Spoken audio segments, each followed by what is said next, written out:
Isa na namang mapagpalang araw mga idol. Nagbabalik tayo sa pagbablog kasi almost 6 months na rin po mga idol na hindi tayo nakapag-vlog dahil sa busy nga tayo sa ating trabaho at dito sa ating munting farm. At ito gusto ko lang ipakita sa inyo mga idol yung mga ispan natin. Meron pa ring laman ng mga yan mga idol. Ito sa tilapia pero kunti lang nilagay natin mga idol. Mga 1,000 pieces na lang yan. So tinanggal na rin natin yung aerator. Ito mga idol, mga 1,000 na lang yung laman ng ating ispan na para sa tilapia. Pinangkukuhanan na lang natin ng mga pang-ulam-ulam mga idol. Nasa 4 fingers na yung iba. Yan, pakain tayo. Yan.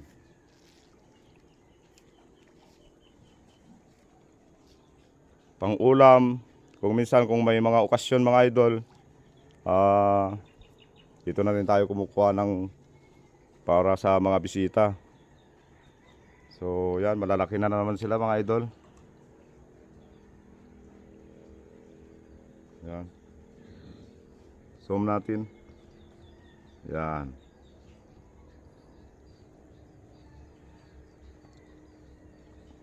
Tinanggal na natin yung aerator mga idol. Hindi na natin sinaksak kasi konti na lang sila. Tapos ito sa hito. Yun. Meron pa rin laman yan pero konti lang din. Mga 100 lang yung nandun. Tapos ito. Mga nasa 200 din na piraso tong hito na dito. So nagbawas tayo ng alagaan mga idol kasi busy at saka bitin din tayo sa mga idol sa puhunan. Kasi kinakailangan kong puhunan para sa mga baboy. Ito, dami na kasi mga mga idol, mga alaga nating mga baboy. Tara, pakita ko sa inyo mga baboy natin mga idol. Ito mga idol, yung inahin natin na puti. Kapapanganak lang niya nung February 20. Yan yung mga anak niya mga idol. Yan. 12 na piraso ang anak niya mga idol, yung puti. February 20 ng anak, 2025. Tapos ito yung medyo may itim-itim. Yan, si Labang. May anak din siyang 12. So 4 na araw ang pagitan nila mga idol. February 20, tapos ito February 24. Sana mabuhay lahat sila mga idol. Dahil napakamahal ng live weight ngayon dito sa Ilocos ng baboy. Nagbenta ako nung last week. Yung 2 piraso mga idol, kulang-kulang 60,000 ang pinagbilan natin. Ali 59,000 yung 2. So napakamahal ng live weight ngayon mga idol dito sa Ilocos. Sana mabuhay lahat sila mga idol. Tapos ito naman yung sa patterning natin mga idol.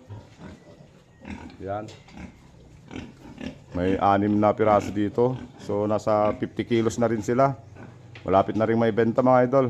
Siguro mga 2 months na lang. March, April, May. Mga May siguro mga idol. Pwede nang ibenta mga ito. Nasa 100 kilos na sila sa mga May. So sana hindi pa magbabago yung presyo ng live weight natin. 240, napaka gandang presyohan na yun mga idol. Kesa nung last year, nasa 160 lang tayo per kilo ng live weight. So 6 yung nandoon. Tapos ito, meron din tayo ditong 7. Yun, 2, 3, 4, 5, 6, 7. Yan. Mga May ang target natin na maibentang mga to mga idol. 7 tsaka yung 6. 13. Tapos may dalawa dito, binukod ko mga idol kasi binubugbog ng mga kapatid. Yan. Dalawang babae to, so siguro gagawin na lang nating inahin to. Yung mga binubugbog. Yan. Kasi dadalawa na lang kasi yung inahin natin mga idol. Tinatay na kasi natin nung December, nung kinasal yung anak ko. Nagkatay kasi tayo ng isang inahin tsaka dalawang patining. Tapos nag-lechon din tayo ng dalawang maliliit. So yan. Tsaka meron din tayong pinagkakaabalahan mga idol na ano, yung nagtanim din tayo ng papaya. Tara, puntahan natin sa likod. Nandun yung mga papaya natin sa likod. Ito may mga net pa rin tayo mga idol kasi katatapos lang din ng mga sakit ng baboy ngayon, ASF.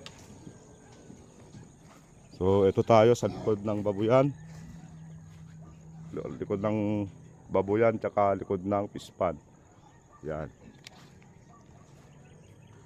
Ito mga idol yung papaya natin. Magpipitas nga ako ngayon mga idol.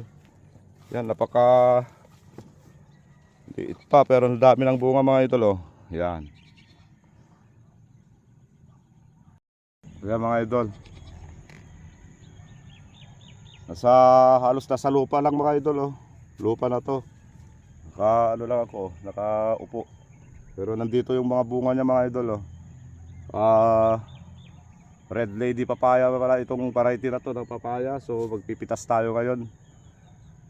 Nagtanim kasi ako ng 8 piraso noon mga idol. Sinubukan ko kasi mahal naman yung seedlings nitong papaya. 100 isang puno ng mga seedlings. Yan. Pipitas tayo kung yan, nasa baba lang mga idol oh. Yan, tapos ito may mga bunga na rin mga idol. Yan, pero maliliit pa. So yung nandoon ng malalaki. Tapos ito bali 4 lang na piraso tong nabuhay mga idol. Yung trinay lang natin kung kaya nating magtanim ng papaya. Yan, malalaki na rin mga idol. Meron pa dito. Malalaki na rin yung bunga mga idol oh. Yan. Yan, mga 4 lang yung nabuhay mga idol. Pero 8 tong binili ko noon. Pang ano lang natin, sinubukan lang natin kung kayang-kaya natin magtanim, kung mabubuhay sila. Yan, 4. So bumili ulit ako ng 40 na puno. Yan, inano natin dito sa katabi niya mga idol. Inaararo natin. And then bumili tayo ng 40 pieces na puno ng papaya. Yan. Ito tatanim lang mga idol. Mga 3 days pa lang ito natanim. Yan. Meron din doon. Diretso yan. 10 puno yan mga idol hanggang doon. Tapos dito 10 din. 10 din doon. Tsaka 10. Bali 40. 40 na puno ng papaya mga idol. Nasa 3 days na sila. So ang ginagawa natin dito mga idol para makatipid tayo sa patubig, pag-drain ng pispan natin doon, yung concrete pan natin, pag-drain niya dito na diretso mga idol sa mga talim natin dito sa likod. Tapos yung anak ko nagtanim din sila ng mga sitaw dito. Yan, para may mga pang-ulam. At kung medyo marami-rami na ang bunga, hindi pwedeng ibenta rin. So yan, para hindi masayang yung drinedrin nating tubig mga idol. Bukod doon may mga pangpakain din tayo ng baboy dito, mga kamote, kangkong. Yan.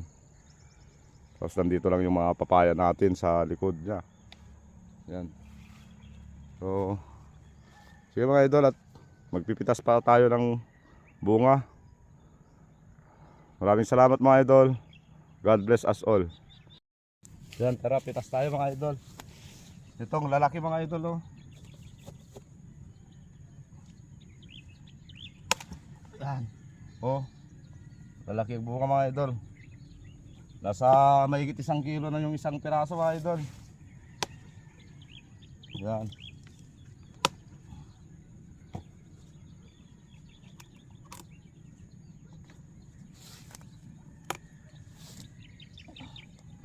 Right.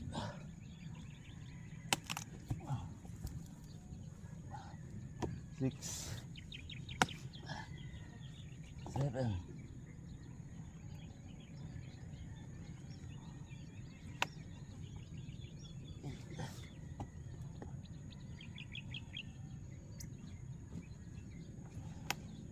9. Yan. Hindi na yata kasya. Ayan. Yan, 10 piraso lang mga idol. 10 piraso lang yung napitas natin dito sa isang puno. Punong-puno na yung ano natin, lagayan. So kailangan nating lagay muna doon. Tapos pitasin natin yung nandun pa. Sige mga idol. Yan mga idol. Kiluhin natin kung ilang kilo yung napitas natin. So 0-0 yan. 5 kilos. And then 10 kilos. So 10 kilos per bag lang tayo mga idol para ano. Yan. Yata kaya. Yan. Ano dito yan? 10 kilo dito yan? Oo. Yan. 10 and a half. Ano? May sobra mga idol na 10 kilos. Nalulog ang dito.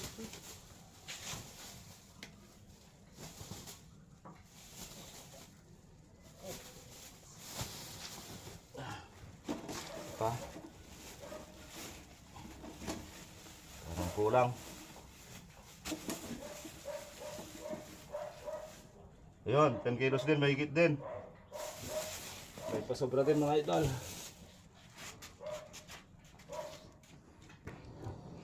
Ito may 4 na piraso pa mga idol. Yan. 6. Mahigit na 6 kilos din. So 10, 20, 26 kilos mga idol. Yung first harvest natin sa 2 puno lang yan na papaya. 2 puno ng papaya. Meron tayong 26 kilos. So yan na lang muna ang bebenta natin mga idol sa empanadahan sa pinagtatrabahuan ko kay Boss Emma. Yan. Maraming salamat mga idol. God bless.